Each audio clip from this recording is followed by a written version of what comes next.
فصل اول. قصه های ترسناکی که باید در شب گفته شود. نویسنده آلوین شوارتز.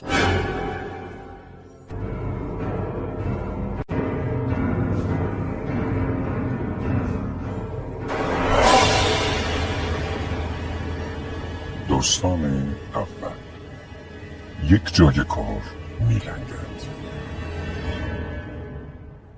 صبح وقتی جان سالیوان به خودش اومد توی خیابونی وسط شهر راه میرفت.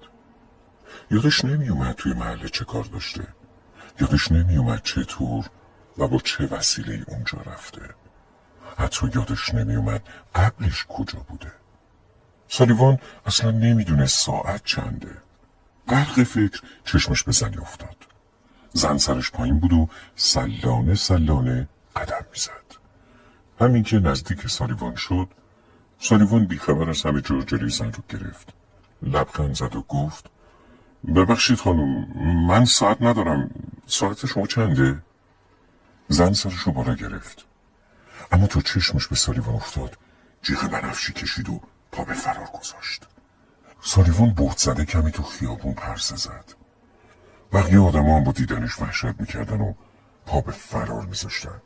بعضیا تا سالیوانو میدیدن خودشونو گوشه یا پشت ساختمونی جایی پنهان میکردن، بلکه مردک بیچاره رد بشه و بره.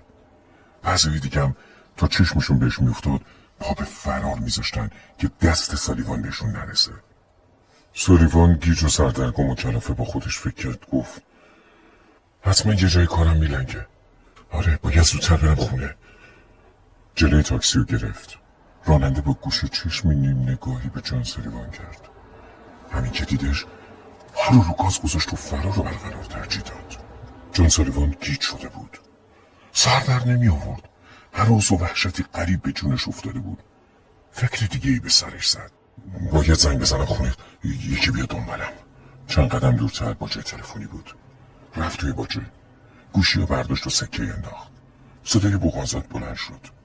شماره خونه رو گرفت. منتظر موند تا همسرش گوشی رو برداره. اما پشت خط صدای غریبه‌ای رو شنید. سالیوان بهت زده پرسید: ببخشید، خانم سالیوان منزل هستن؟ خیر آقا، ایشون رفتن مراسم خاک سپاری. متاسفانه شوهرشون آقای سالیوان دیروز وسط شهر تصادف کردن و از دنیا رفتن. سالیوان به قیافه خودش تو شیشه باجه نگاه کرد. رد به روی صورت